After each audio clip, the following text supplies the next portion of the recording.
الشیطان الرجیم بسم اللہ۔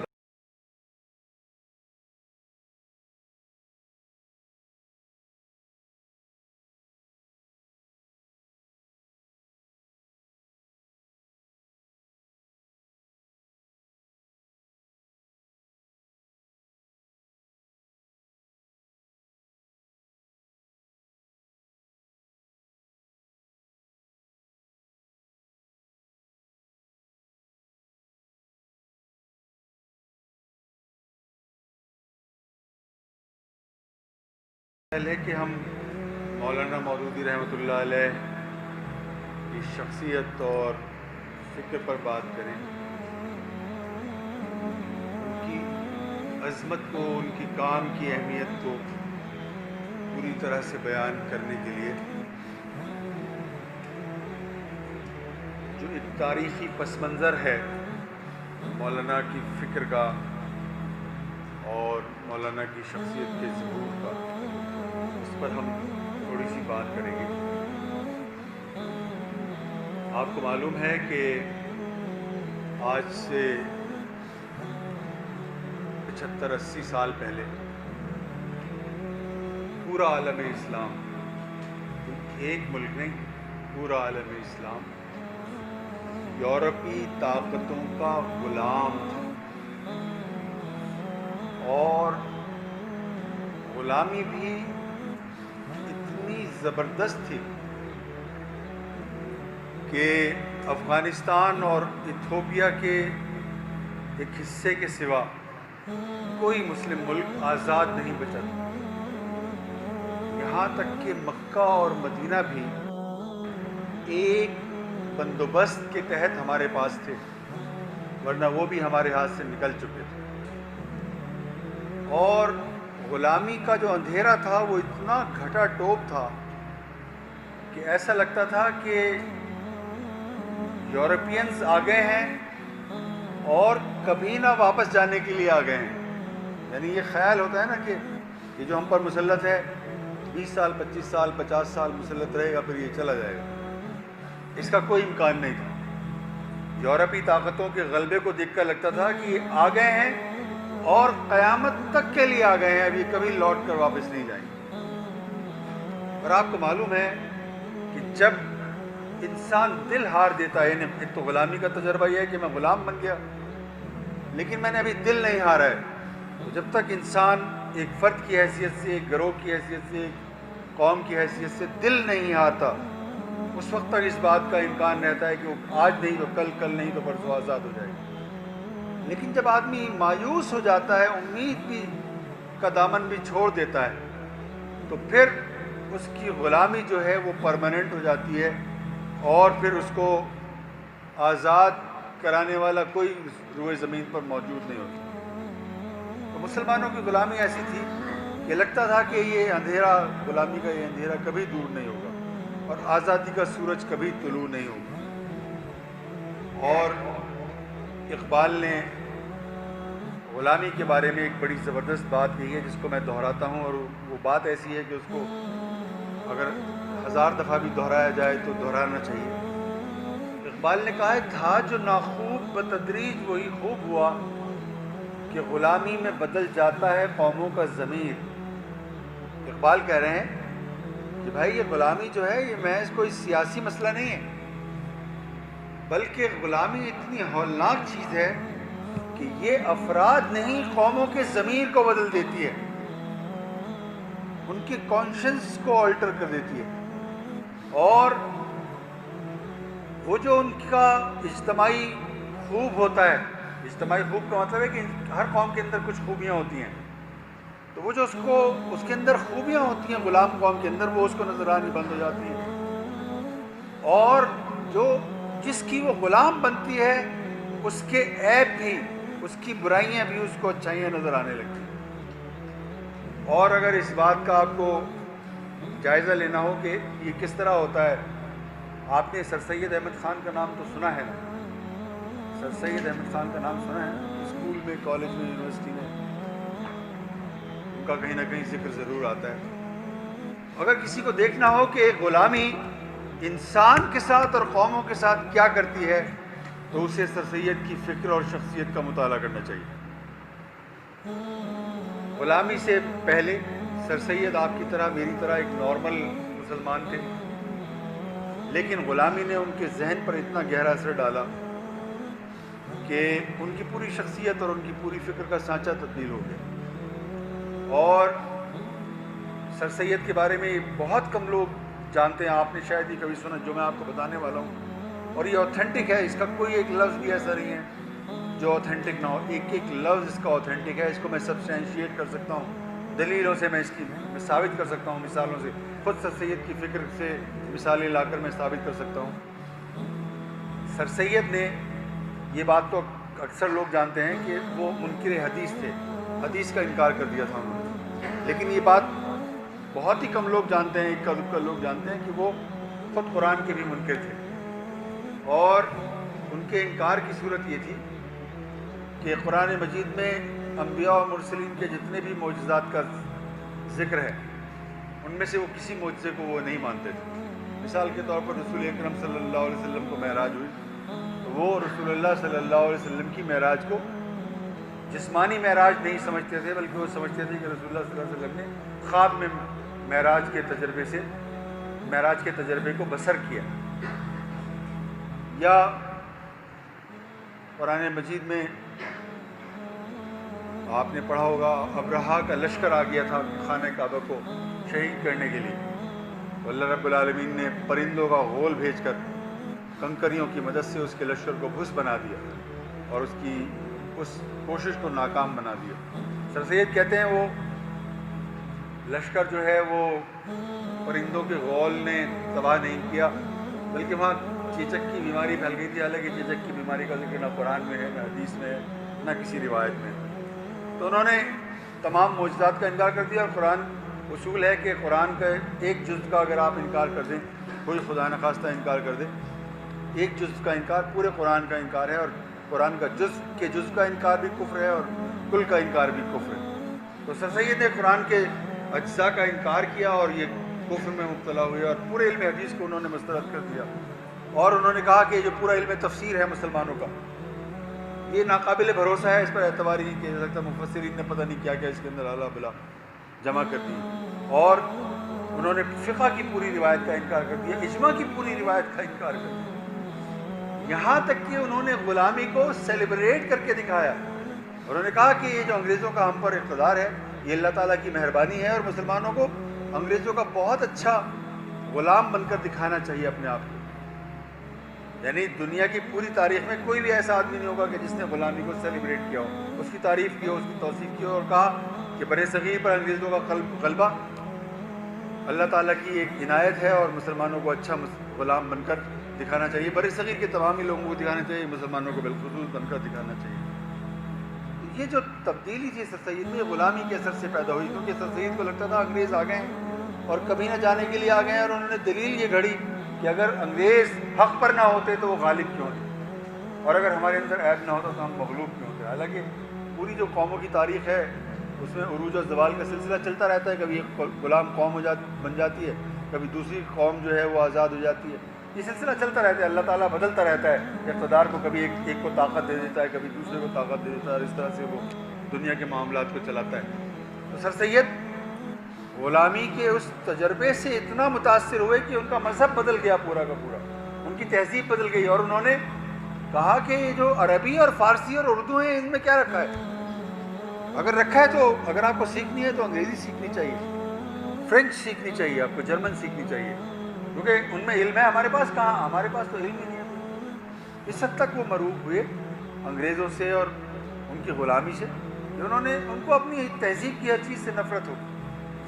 خیر سر سید تو سر سید تھے، آپ نے اکبر الہ آبادی کا نام سنا ہوگا، سر سید کے زمانے ہی کے آدمی ہے وہ، اور ان کا کمال یہ ہے کہ مسلمانوں نے جو جنگ میدان جنگ میں ہار دی تھی، اکبر الہ آبادی نے اپنی شاعری میں وہ جنگ جیت کر دکھا دی۔ کتنی بڑی بات ہے، ایک آدمی تنا جو کام پوری قوم نہیں کر سکی وہ اس نے اپنی شاعری کی قوت کے ذریعے سے کر کے دکھا دی۔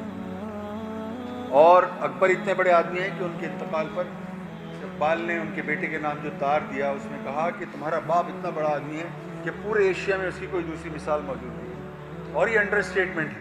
انڈر اسٹیٹمنٹ سمجھتے ہیں؟ یہ مطلب کم تعریف ہے مگر کم تعریف ہے. اس لیے کہ جیسی شاعری اکبر نے کر کے دکھائی اور جس زمانے میں کر کے دکھائی، ایسی شاعری دنیا کی تاریخ میں شاید ہی کسی نے کر کے دکھائی ہو. کوئی اس کی مثال نہیں ہے. لیکن اتنا بڑا کارنامہ انجام دینے والے آدمی کو بھی لگتا یہ تھا کہ بھائی انگریز آ گئے ہیں اور کبھی نہ جانے کے لیے آ گئے ہیں. چنانچہ انہوں نے فرمایا شیر اکبر کو سمجھ لو یادگار انقلاب. اس کو یہ معلوم ہے ٹلتی نہیں آئی ہوئی. اکبر کا شعر ہے. وہ کہہ رہے ہیں بھائی یہ جو میری شاعری ہے اس کو ایک تغیر کا، ایک انقلاب کا سمبل سمجھ لیں آپ، اس کی ایک علامت سمجھ لیں. کیونکہ مجھے معلوم ہے کہ تہذیب، مذہب ہمارا برتر ہے، تہذیب ہماری برتر ہے، تاریخ ہماری برتر ہے. لیکن بھائی انگریز آ گئے ہیں اور غلبہ بہرحال اب ان کا ہے، تو سکہ تو انہیں کا چلے گا، بات تو ان کی چلے گی. مسلمانوں کی کوئی بات نہیں چلے گی. غلامی کا اتنا زبردست امپیکٹ. پہلا آدمی جس نے پورے کامل شعور کا اور کامل شعور آزادی کا مظاہرہ کیا وہ اقبال ہے، علامہ اقبال. آپ میں سے جن لوگوں کو شاعری کا کوئی شوق ہے، کوئی ذوق ہے، میں آپ سے ضرور یہ گزارش کروں گا کہ اکبر کی شاعری بھی پڑھیں اور اقبال کو تو آپ معمول بنا لیں. روز پڑھنا، اگر آپ روز پڑھ سکتے ہیں اقبال کو. اور اقبال ایسی شاعر ہیں ان کو پوری زندگی آپ پڑھ سکتے ہیں. یعنی ان کی عربی اور فارسی شاعری کا ذخیرہ اتنا زیادہ بڑا ہے کہ اگر آپ پوری زندگی اس پر لگانا چاہیں تو پوری زندگی اقبال آپ کا ساتھ نبھا سکتے ہیں. تو اقبال کو معمول بنا لیں، پڑھنا، ان کو سمجھنا، ان کو جذب کرنا معمول بنا لیں اگر آپ بنا سکتے ہو تو. اور وہ آپ کے اتنا کام آئیں گے آپ کی فکری ڈیولپمنٹ میں، آپ کی تہذیبی ڈیولپمنٹ میں کہ آپ اس کا اندازہ نہیں کر سکتے. یعنی ایسی غیر معمولی. اور اقبال کی ایک نظم ہے مارچ 1917 جس میں اقبال نے کہا زمانہ آیا ہے بے حجابی کا، عام دیدار یار ہوگا. سکوت تھا پردہ دار جس کا، وہ راز پھر آشکار ہوگا. کبھی جو آمادہ جنوں تھے وہ بستیوں میں پھر آ بسیں گے. برہ نہ پائی وہی رہے گی مگر نیا خارزار ہوگا. اور دیار مغرب کے رہنے والوں خدا کی بستی دکان نہیں ہے. کھرا جسے تم سمجھ رہے ہو وہ اب ذرے کا معیار ہوگا. تمہاری تہذیب اپنے خنجر سے آپ کی خودکشی کرے گی. جو شاخ نازک پہ آشیانہ بنے گا ناپائیدار ہوگا. اور انہوں نے کہا کہ مسلمانوں کے مستقبل پر اعتبار تھا ان کو اتنا غیر معمولی کہ انہوں نے کہا کہ نکل کے جس نے روما کی سلطنت کو الٹ دیا تھا، سنا ہے یہ قدسیوں سے میں نے، وہ شیر پھر ہوشیار ہوگا اور سفینہ برگ گل بنا لے گا قافلہ مورے ناتما کا. مسلمانوں کو مورے ناتما، چوٹیوں کا ایک کمزور سی چوٹیوں کا ایک قافلہ لگا کے کہا کہ یہ مورے ناتما ضرور ہے، ہزار موجوں کی ہو کشاکش مگر یہ دریا کے پار ہوگا. مسلمان جو ہیں چاہے کتنی مشکلات میں ہو یہ مگر ان کا بیڑا پار ہونے والا ہے. اقبال کی اس شاعری نے بر صغیر کی پوری ملت اسلامیہ میں کے شعور میں آگ لگا دی اور اس کو زندہ کر دیا اور بیدار کر دیا. اور اقبال کی شاعری ہے ہی ایسی کہ وہ مردوں کو زندہ کر سکتی ہے. یعنی وہ ایسی شاعری ہے کہ جس کے دل میں کوئی حص و حرکت موجود نہ ہو، اگر وہ اقبال کو پڑھ لے اور سمجھ کر پڑھ لے تو وہ مردہ دل کو زندہ کر سکتی ہے اور وہ انسان کو جو ہے وہ قبر سے اٹھا کر اور میدان کارزار میں کھڑا کر سکتی ہے. تو اقبال نے اس بات کا اظہار کیا کہ مسلمانوں کا جو ماضی ہے اس کی بازیافت ممکن ہے، اس کو دوبارہ سے انیکٹ کیا جا سکتا ہے، دوبارہ اس کو حقیقت بنایا جا سکتا ہے. یعنی یہ نہیں کہ مسلمان جو کر چکے ہیں بس وہ ہو چکا، یہ نہیں، بلکہ اسلام ایک ابدی حقیقت ہے اور اسلام نے ماضی میں جو کارنامے انجام دیے ہیں وہ آج بھی انجام دے سکتا ہے. اقبال نے یہ بات کہی.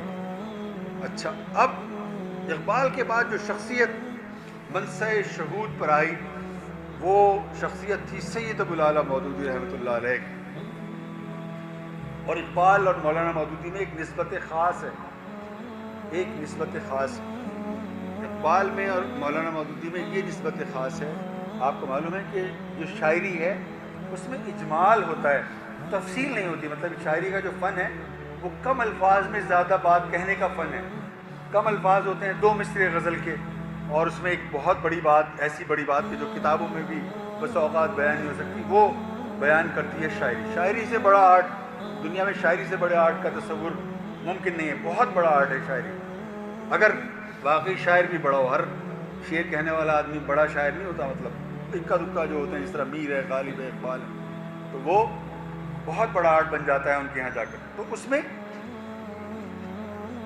تعلق یہ ہے مولانا کا اقبال کے ساتھ کہ مولانا نے اقبال کے اجمال کو تفصیل مہیا کر دی.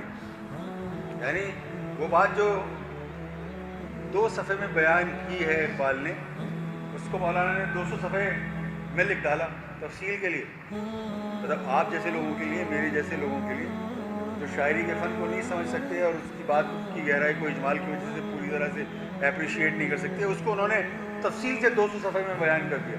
اور آپ کو معلوم ہے کہ شاعری جذبے کی بنیاد پر وجود میں آتی ہے، اسی کی بنیاد پر وہ آپریٹ کرتی ہے. مولانا نے اقبال کے جذبے کو دلیل مہیا کر دی، اور اقبال کا جو خواب تھا اس کو حقیقت بنانے کے لیے انہوں نے اسلامی جمعیت طلباء اور جماعت اسلامی کے نام سے ایک جماعت خلق کر دی.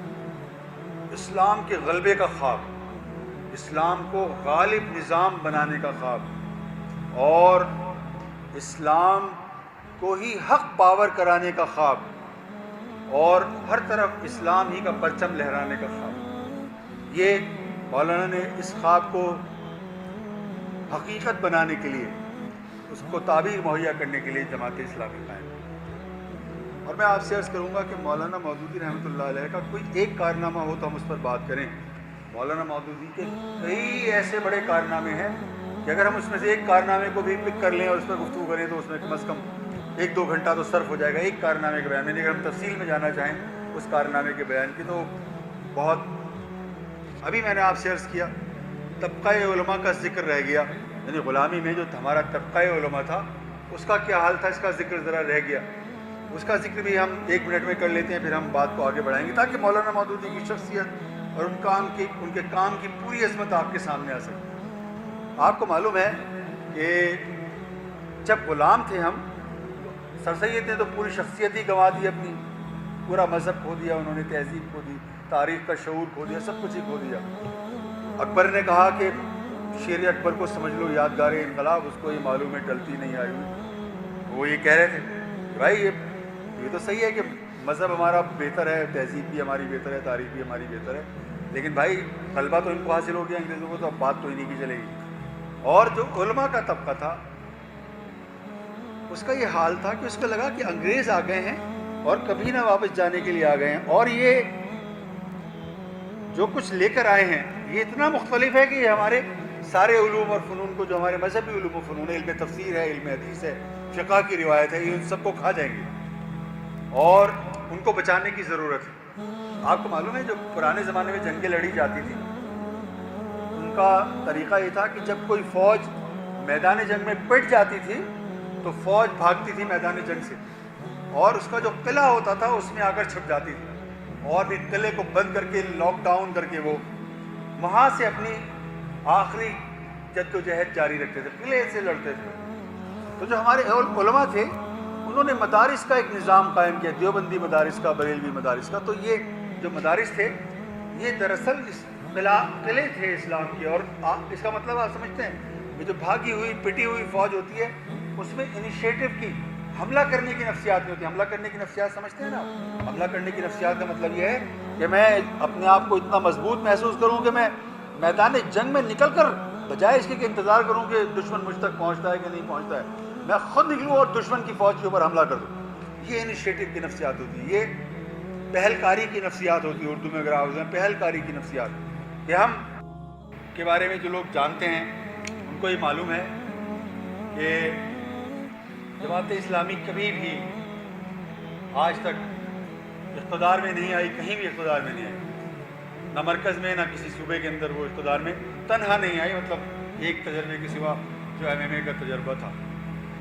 لیکن جماعت اسلامی کی جد و جہد اتنی اہم اور اتنی قیمتی ہے کہ اگر ہم جماعت اسلامی کو ایک طرف رکھیں تو پاکستان میں غلبہ اسلام کی جو جد و جہد ہے وہ بڑی خرابی سے دوچار ہوتی ہوئی نظر آتی ہے.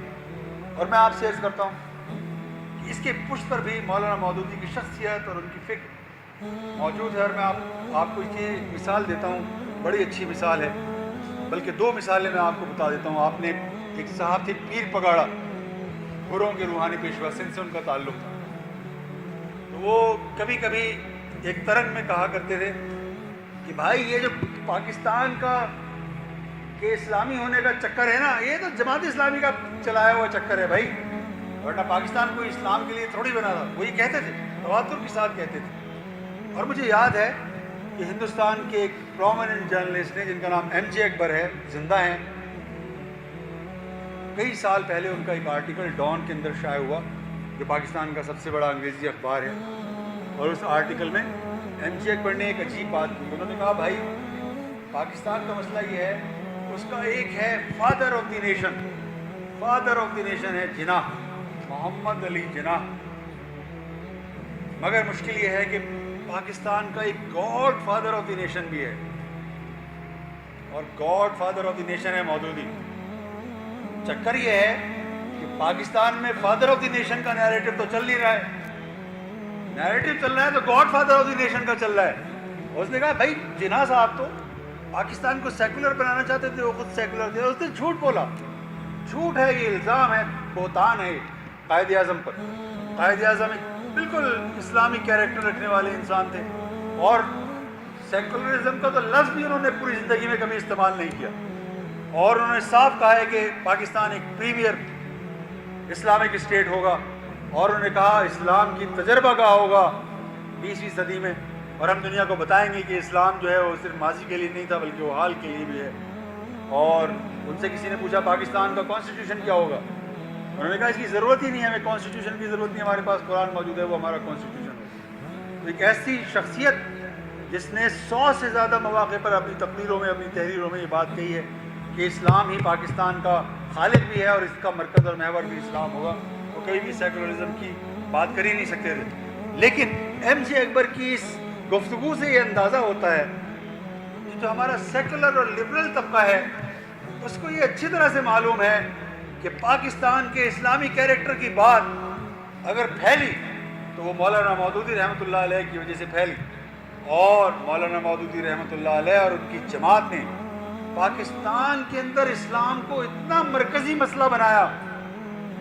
آج پاکستان کے اندر کوئی یہ تصور نہیں کر سکتا کہ کوئی اسلام کے خلاف بات کرے، مطلب پبلکلی. عملاً تو پورا نظام ہمارا ریاست کا اور سیاست کا اسلام کے خلاف ہی چل رہا ہے، لیکن تھیوریٹیکلی کوئی آدمی کھڑا ہو کر یہ نہیں کہہ سکتا کہ پاکستان اسلام کے نام پر نہیں بنا اور یہاں اسلام نہیں ہوگا. اگرچہ اس کی کوششیں ہمیشہ ہوتی رہی ہیں، ایوب خان کے زمانے میں بھی ہو رہی تھی، بھٹو کے زمانے میں بھی ہو رہی تھی، اب بھی ہو رہی ہیں کہ پاکستان کے اسلامی تشخص کو بدلا جائے. لیکن پاکستان کا جو اسلامی تشخص ہے وہ بہت مضبوط اور بہت توانا ہے، اور اس مضبوط تشخص میں، اس توانا تشخص میں اور جماعتوں کے سوا اور علماء کے سوا جماعت اسلامی کا کنٹریبیوشن بھی بہت زیادہ ہے، بہت مرکزی ہے، بہت سینٹرل ہے. اور یہ مولانا مودودی رحمۃ اللہ علیہ کی شخصیت کا ایک اعجاز ہے. اور میں آپ سے عرض کرتا ہوں مولانا مودودی رحمۃ اللہ علیہ کی شخصیت کا سب سے توانا پہلو ہے نیریٹو تخلیق کرنے کی اہلیت. اس کو ذرا غور سے سنیں. نیریٹو، بیانیہ تخلیق کرنے کی صلاحیت. بیانیہ تخلیق کرنے کی صلاحیت کس کو کہتے ہیں؟ آپ نے کبھی اس پر غور کیا؟ بیانیہ تخلیق کرنے کی صلاحیت اس چیز کا نام ہے کہ دنیا آپ کی آنکھوں سے دنیا کو دیکھنے لگے، آپ کے ذہن سے سوچنے لگے، آپ کے علم کو بروئے کار لانے لگے، اور آپ کی دلیل کو حتمی اور سب سے برتر دلیل سمجھنے لگے. آپ سمجھ رہے ہیں کیا کہہ رہا ہوں؟ نیریٹو، اس کو کہتے ہیں نیریٹو تخلیق کرنا. اور مولانا مودودی رحمۃ اللہ علیہ نے 20ویں صدی میں اسلام کا، ان کا کمال ہے، مولانا کا کمال ہے کہ لاہور میں بیٹھ کر وہ لاہور سے کسی سفر کے لیے، کسی کہیں ضرورتاً جانے کے لیے وہ نکلے ہوں تو نکلے ہوں، ورنہ جب سے وہ پاکستان آئے تھے لاہور ہی میں مقیم رہے. اور لاہور میں بیٹھ کر ایک آدمی نے جو کبھی اقتدار میں نہیں آیا، جس کی جماعت کبھی اقتدار میں نہیں آئی، جس کے پاس کوئی فوج نہیں ہے، جس کے پاس کوئی سرمایہ نہیں ہے، جس کے پاس ریاست کی طاقت نہیں ہے، جس کے پاس ذرائع ابلاغ کی طاقت بھی نہیں ہے، لیکن اس نے اس کے باوجود لاہور میں بیٹھ کر پوری امت کا نیریٹو بدل دیا۔ کتنی عجیب و غریب بات ہے بھائی، یہ معجزہ ہے، 20ویں صدی کا معجزہ ہے۔ 20ویں صدی کے معجزات میں سے جیسے پاکستان کی تخلیق 20ویں صدی کا ایک معجزہ ہے، مطلب یہ خود ایک الگ موضوع ہے کس طرح ہے۔ 20ویں صدی کا معجزہ ہے پاکستان کی تخلیق، اقبال کی شاعری ہے وہ بالکل معجزے کی طرح ہے۔ اسی طرح مولانا کا جو علم کلام ہے وہ 20ویں صدی کے معجزات میں سے ایک معجزہ ہے۔ ایک آدمی نے تنہا لاہور میں بیٹھ کر پوری امت کا نیریٹو بدل دیا۔ اور آپ اس کا اندازہ اس بات سے کیجئے، میں پہلے بھی ابھی ذکر کیا میں نے کہ اس وقت عالم اسلام میں خواہ آپ انڈونیشیا چلے جائیں، خواہ آپ تیونس چلے جائیں، خواہ آپ سعودی عرب چلے جائیں، دنیا کے کسی بھی مسلم ملک میں چلے جائیں، ان تمام مسلم ملکوں کو جوڑنے والی اسلامی تحریکیں ہیں، اور کوئی اسلامی تحریک ایسی نہیں ہے جو یہ کہے کہ ہم نے مولانا مودودی سے نہیں سیکھا۔ ایک اسلامی تحریک ایسی نہیں۔ تو 1 ارب 80 کروڑ انسانوں کی امت کو جوڑنے والی شخصیت، نیریٹو کے ذریعے سے جوڑنے والی شخصیت مولانا مودودی کے سوا اور کسی کی نہیں ہے 20ویں صدی کے اندر، اور یہ 20ویں صدی کے معجزات میں سے ایک معجزہ ہے۔ اور آپ کی اطلاع کے لیے عرض ہے کہ جماعت اسلامی کا اصل تشخص اور جمعیت کا اصل تشخص بھی یہی تھا، یہی ہے اور یہی ہونا چاہیے، نیریٹو جنریٹ کرنے کی صلاحیت، قومی سطح پر، ملی سطح پر، امت کی سطح پر اور وسیع تر عالمگیر انسانیت کے دائرے میں نیریٹو جنریٹ کرنے کی صلاحیت، تاکہ دنیا ہمارے برتر علم کی قائل ہو اور ہماری برتر دلیل کو اختیار کر لے، اور پوری دنیا کے اندر ہماری بات کو ایکسیپٹ کر لیا جائے حقیقت کے طور پر۔ مگر مشکل ہماری یہ ہے، کتنی عجیب بات ہے، میں اس بات کو بیان کر کے بہت زیادہ وقت ہمارے پاس اب نہیں ہے، 1 بجنے والا ہے۔ آپ کی اطلاع کے لیے عرض ہے کہ قرآن مجید فرقان حمید میں ایمان کے بعد جس تصور پر سب سے زیادہ زور دیا گیا ہے، جس تصور پر سب سے زیادہ اصرار کیا گیا، علم۔ کبھی کہا گیا کہ تم تفکر سے کام کیوں نہیں لیتے، کبھی کہا گیا کہ تم تدبر سے کام کیوں نہیں لیتے، کبھی کہا گیا تم عقل سے کام کیوں نہیں لیتے، کبھی کہا گیا کہ کیا علم رکھنے والے اور علم نہ رکھنے والے برابر ہو سکتے ہیں۔ طرح طرح سے 800 سے زیادہ مقامات ہیں جہاں براہ راست علم یا اس کے متعلقہ موضوع پر گفتگو کے ذریعے اہل ایمان کو علم کی طرف متوجہ کیا گیا ہے۔ اور خود قرآن سب سے بڑا نیریٹو ہے، سب سے بڑا نیریٹو دنیا میں اگر کوئی ہے تو وہ قرآن مجید فرقان حمید ہے۔ آپ کو معلوم ہے اس کی طاقت کا، اس کی قوت کا اندازہ آپ اس بات سے کیجئے کہ جب قرآن آیا مکے کے اندر، نزول شروع ہوا، اس کا پورا تو قرآن نازل بھی نہیں ہوا تھا، اس کی طاقت ایسی تھی۔ جب لوگ مسلمان ہونا شروع ہوئے، کنورژن شروع ہوا، تو اہل مکہ کانوں کے جب قرآن سنتے تھے کانوں کے اندر انگلیاں ٹھونس لیتے تھے کہ قرآن کا کوئی لفظ ان کے کان میں نہ چلا جائے، کیونکہ جو لفظ کان میں چلا جاتا تھا اس کا دل پر اثر ہوتا تھا اور مسلمان ہو جاتے تھے۔ برتر نیریٹو جب آ جاتا ہے تو پھر پوری دنیا لرزہ بر اندام ہو جاتی ہے۔ تو علم پر بہت زور ہے قرآن میں، اور علم کی اہمیت کا اندازہ آپ اس بات سے بھی کیجئے کہ رسول اکرم صلی اللہ علیہ وسلم نے فرمایا کہ جب اہل دنیا اس دنیا سے رخصت ہوتے ہیں تو اپنے پیچھے وہ مال اور جائیداد چھوڑ کر جاتے ہیں، اور وہی مال اور جائیداد ان کے متعلقین میں، ان کی بیوی بچوں میں تقسیم ہوتی ہے۔ ایسا ہی ہوتا ہے نا بھائی، ایسا ہی ہوتا ہے۔ لیکن انہوں نے فرمایا کہ جب کوئی نبی اس دنیا سے رخصت ہوتا ہے تو وہ اپنے پیچھے علم کو ورثے کے طور پر چھوڑ کر جاتا ہے۔ اس کا مطلب کیا ہوا؟ علم رسول اکرم صلی اللہ علیہ وسلم کا ورثہ ہے۔ چنانچہ جس نے علم کو چھوڑا اس نے قرآن کو چھوڑ دیا، اور جس نے علم کو چھوڑا اس نے رسول اللہ صلی اللہ علیہ وسلم کے ورثے کو چھوڑ دیا۔ اور علم پر اس اصرار کا نتیجہ ہے کہ مسلمانوں نے اپنی تاریخ کے بہترین زمانوں میں وہ علم تخلیق کر کے دکھایا جس کی پوری انسانی تاریخ میں کوئی مثال ہی نہیں ہے۔ بھائی توریت اور زبور اور انجیل آسمانی کتابیں ہیں نا، آپ کے پڑوس میں ہندو آباد ہیں، وہ ویدوں کو آسمانی کتابیں کہتے ہیں نا۔ ہر آسمانی کتاب کے اوپر گفتگو کی اسی تفسیر کی ایک روایت ہے کہ نہیں ہے؟ لیکن مسلمانوں نے قرآن کی جتنی تفسیر لکھی ہے ایسا تفسیر علم کسی قوم کے پاس ہے؟ یہودیوں کے پاس ہے، عیسائیوں کے پاس ہے، مجوسیوں کے پاس ہے، ہندوؤں کے پاس ہے، بدھسٹوں کے پاس ہے، کسی کے پاس نہیں۔ حالانکہ آسمانی کتابیں کئی قوموں کے پاس ہیں۔ تو ہم نے تفسیر کی اتنی بڑی روایت پیدا کی کہ رسول اللہ صلی اللہ علیہ وسلم کے زمانے سے قرآن کی تفسیر کا آغاز ہوا، اور آج بھی قرآن کی تفسیر پر کام جاری ہے۔ اور خود برِ صغیر میں گزشتہ 200 سال کے اندر تقریباً 20 بڑی قابل ذکر تفاسیر لکھی جا چکی ہیں، اور جتنا بڑا تفسیری علم اردو میں تخلیق ہوا ہے گزشتہ 150 سال میں، اتنا بڑا تفسیری علم دنیا کی کسی زبان میں، عربی اور فارسی میں بھی نہیں۔ ٹھیک ہے، اور آپ کو معلوم ہے 1,24,000 انبیاء آئے، ان میں سے کسی نبی کے چند اقوال کے سوا اور ہمیں کچھ بھی نہیں ملتا۔ حضرت ابراہیم کے چند اقوال ہیں جو ہمیں مل جاتے ہیں، حضرت موسیٰ علیہ السلام سے منسوب چند اقوال ہیں جو ہمیں مل جاتے ہیں، حضرت عیسیٰ علیہ السلام سے منسوب کچھ اقوال ہیں جو ہمیں مل جاتے ہیں، کرشن سے اور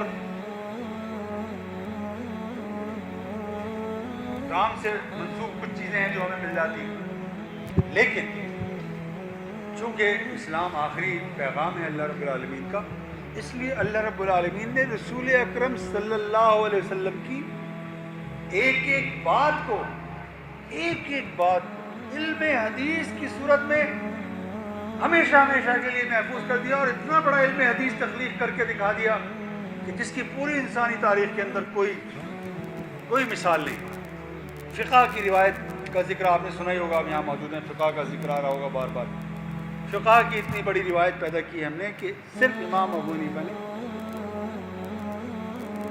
نے تنہا 12 لاکھ سے زیادہ مسائل پر غور کیا ہے اور ان کا اسلامی حل بتایا۔ ایک فقیہ نے ایک فقیہ نے، اور اگر آپ اس میں امام شافعی، امام حنبل اور امام مالک کا علم بھی شامل کر لیں تو ایک بحر ذخار، ایک سمندر وجود میں آ جاتا ہے۔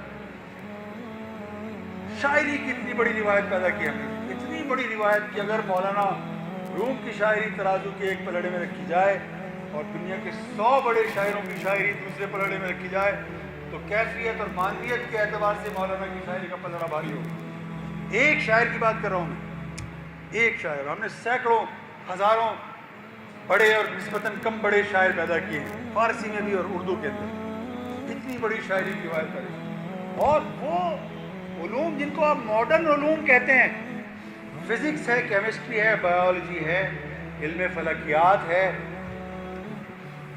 ان میں ہم نے وہ لوگ پیدا کیے جو امامت کے منصب پر فائز رہے۔ ابھی کچھ عرصے پہلے میں نے ایک آرٹیکل، وہ کہیں سے آپ کو مل جائے تو ضرور پڑھیے گا، میں ان کو اس کا بتا دوں گا کہ وہ کہاں سے مل سکتا ہے۔ وہ ایسی چیز ہے جو ان بچوں تک ضرور پہنچنا چاہیے۔ 2 کتابیں مغربی مفکرین کی، مغربی دانشوروں کی میں نے لی۔ ایک کتاب ہے making of humanity by Robert Briffault, دوسری کتاب ہے the lost history, Michael Morgan Hamilton کی کتاب۔ مسلمانوں کی کتابیں نہیں، مسلمانوں کی کتابوں کی بنیاد پر بھی آرٹیکل لکھا جا سکتا تھا، مگر میں نے نہیں لیا۔ لوگ کہیں گے اپنا ڈھول خود پیٹ رہے ہیں، اس کا کیا حاصل ہے؟ 2 مغربی مفکروں کی کتابیں میں نے پکڑی اور ان کا نچوڑ ایک آرٹیکل کی صورت میں نے پیش کیا، اور ان دونوں کتابوں میں ان مغربی دانشوروں نے یہ بات تسلیم کی ہے کہ جتنے بھی علوم ہمارے پاس ہیں، جتنے بھی، فلسفہ ہے تو وہ، میتھمیٹکس ہے تو وہ، فزکس ہے تو وہ، کیمسٹری ہے تو وہ، جتنے بھی علوم ہیں جدید علوم، اس میں سے ایک علم بھی ایسا نہیں ہے جو ہمیں مسلمانوں سے نہ ملا ہو۔